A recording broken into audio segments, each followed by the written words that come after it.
and to be his horsemen, and to run before his chariots.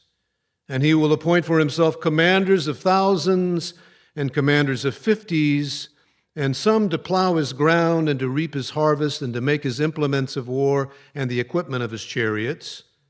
He will take your daughters to be perfumers and cooks and bakers.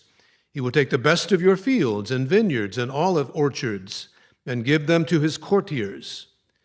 He will take 1/10 of your grain and of your vineyards and give it to his officers and his courtiers. He will take your male and female slaves and the best of your cattle and donkeys and put them to his work. He will take 1/10 of your flocks, and you shall be his slaves. And in that day you will cry out because of your king, whom you have chosen for yourselves. But the Lord will not answer you in that day.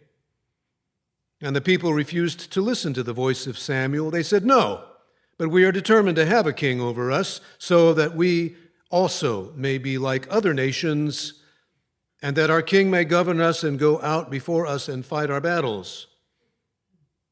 When Samuel had heard all the words of the people, he repeated them in the ears of the Lord. The Lord said to Samuel, "Listen to their voice and set a king over them."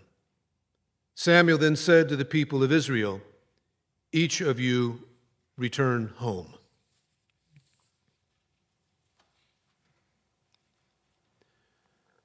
I am grateful to be an American. I am grateful that I was reared in the heartland of America, in rural Illinois, surrounded by cornfields, immersed in civic responsibility, enmeshed in the life of twin college towns, Illinois Wesleyan University, where my father taught, and Illinois State University, home to University High School, a lab school of the university of which I'm a proud graduate, where we played football and basketball and baseball, but we were known for drama, music, and the arts. I'm grateful that I had a paper route back when nearly everyone read print media. I know this because on my route I tossed newspapers, skillfully folded, by the way. They never opened, onto nearly every porch. Rarely did I skip a home. I'm glad that I had that awkward experience of collecting payment from neighbors door to door and tearing off the small perforated payment vouchers from each individual sheet. I'm happy that I could get up early in the summer, wait at a pickup spot, and ride in the back of a truck to a cornfield to detassel corn, or a bean field to walk beans, and I got paid $4 an hour, an eye-popping wage for a kid in the 1970s. It would buy several Mr. Misties, or maybe, decks of little baseball cards with the chewing gum, the bubble gum. I'm thankful that the First Baptist Church of Bloomington was like my second home, that my parents led the music there, that I was able to perform the violin and sing in the choir with Bobby McManaman, though I did not like the name of the choir, the Cherub Choir. I did not appreciate the red beanies that we had to wear and the white smocky robes. I am grateful that at my Baptist church, the associate pastor walked around the building with the Bible in one hand and a copy of Brothers Karamazov in the other. I'm grateful that I learned biblical interpretation there in Sunday school from a bona fide seminary graduate who taught us not the meaning floating atop the biblical page, but the deeper meaning of the text, metaphor, symbol, and historical ground of the text. I'm grateful that I learned in Sunday school that by the time of Jesus, Israel had had a history, a storied and tragic history. That the historical time of Jesus coincided with the end of the Roman Republic and the dawn of the Roman Empire, first led by Caesar Augustus of our gospel Christmas story, which we'll be telling again in just a couple months. That by then, the Greeks were long finished, and before them, the Persians, and before them, the Babylonians, and before them, the Assyrians, all the way back to the split of the Israel monarchy into north and south. Long before college or seminary, I learned the dates of Israel's demise. The northern kingdom, Israel, in 721 BCE. The southern kingdom, Judah, which we touched on last week, in 586 or 87 BCE. Thankful that I learned through that history the fragility of empire, of national identity, whatever form of government prevails. And that I learned, for purposes of Judeo-Christian history, as just read this morning, going even further back in time, that around the 12th century BCE, or a very long time ago, the people of the confederacy of 12 tribes tired of self-governance and clamored for a king. And that a reluctant priest named Samuel granted them their wish. He crowned Saul king, then David, followed by Solomon, before the whole thing turned south. The history of Israel is indeed a history of the failure of monarchy, of life under the boot of a king and his inner circle. Samuel had said, "Don't do this." God had said, "Don't do this." But the people chose. I learned a surprising amount of this in my rather idyllic childhood here in the wholesome Midwest, just one state over, in the heart of the Bible Belt, all of which is a really good thing, I believe, because I learned it all, because it shielded me from the temptation of a Pollyannish faith and a Pollyannish view of America that might have prevailed in that sheltered place in my sheltered time. It prepared, in other words, it prepared me to greet the inevitable truth about things, neither with denial or defeat, but with sobriety. With sobriety. Christian faith is not perfect. America is not perfect. As John Adams wrote, democracy never lasts long. It soon wastes, exhausts, and murders itself. There was never a democracy, John Adams wrote, never a democracy yet that did not commit suicide.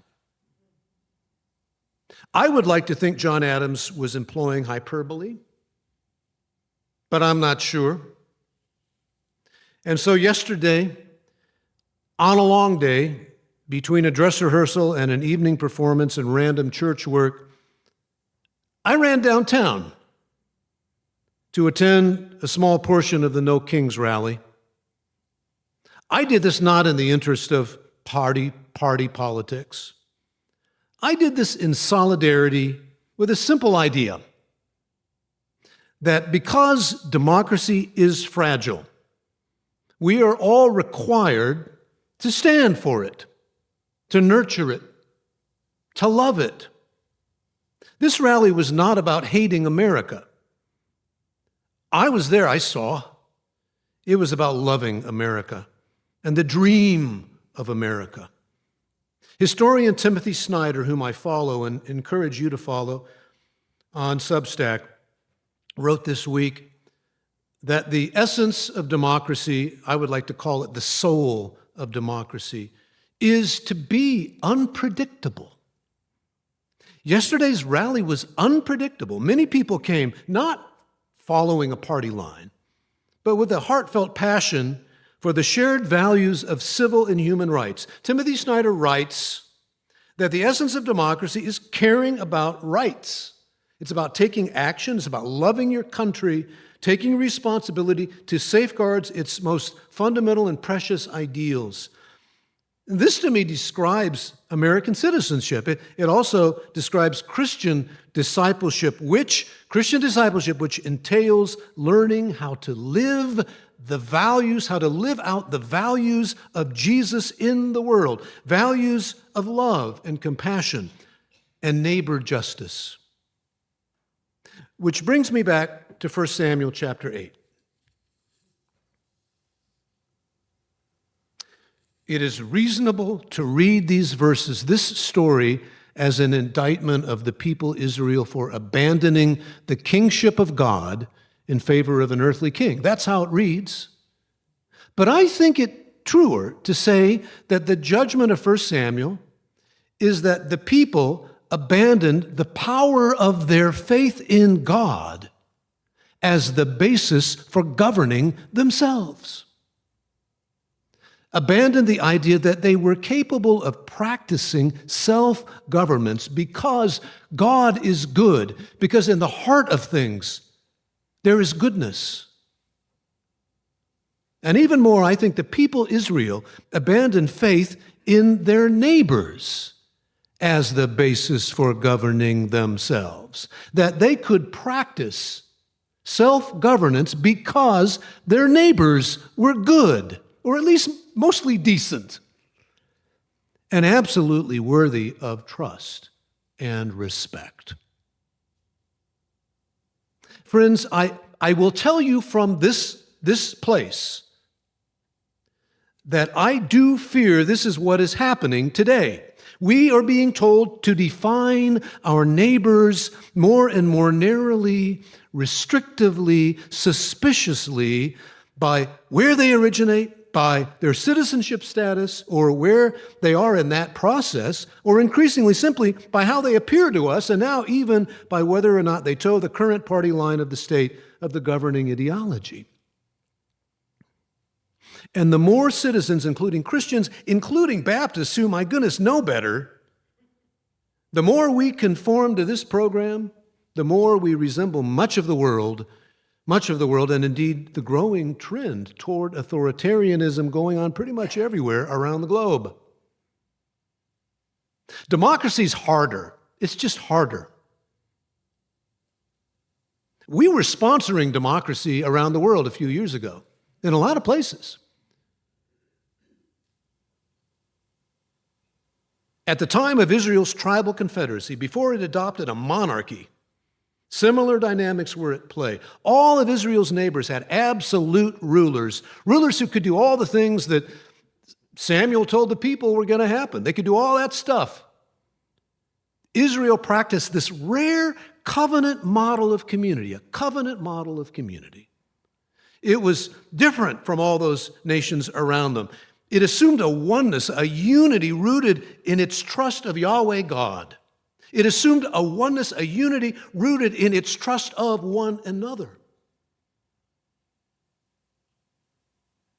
It did not need a hierarchy with the king on top. But the Israelites grew anxious about being different. Conforming is always easier. Having deciders, letting somebody handle it, is easier.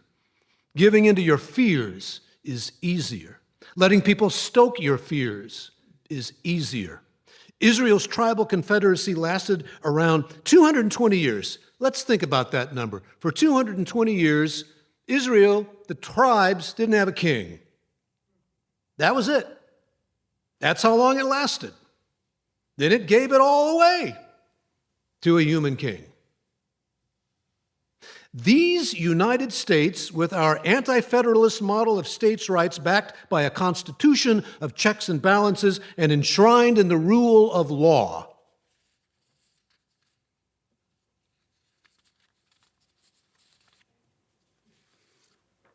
There we are. These United States have been around for 250 years. When it comes to democracy, that's, sorry to say, a pretty long time. Now, the church is not the state, but the church is equally at risk of losing heart, and thus its soul. At risk of giving in, like the 12 tribes of Israel, prone to the same temptation to choose a human overlord to satisfy its perceived lack of control or sense of security, like the early church did after Jesus with the Holy Roman Empire, right? Like the Anglican Church did under the Tudors, like the German Lutheran Church did under Hitler, like the Roman Catholic Church in Italy did under Mussolini, or the Roman Catholic Church, I should say the Russian Orthodox Church, does under Putin. And it always looks good, like you're regaining real advantage, real influence, a seat at the table of power. But power sharing under a king is not a thing. And besides, at what price? The price of our soul. The price of the soul of democracy, of the freedom that is the air that the true church breathes. If you take away the First Amendment freedoms in which church freedoms are enshrined, you abandon those church freedoms right along with them.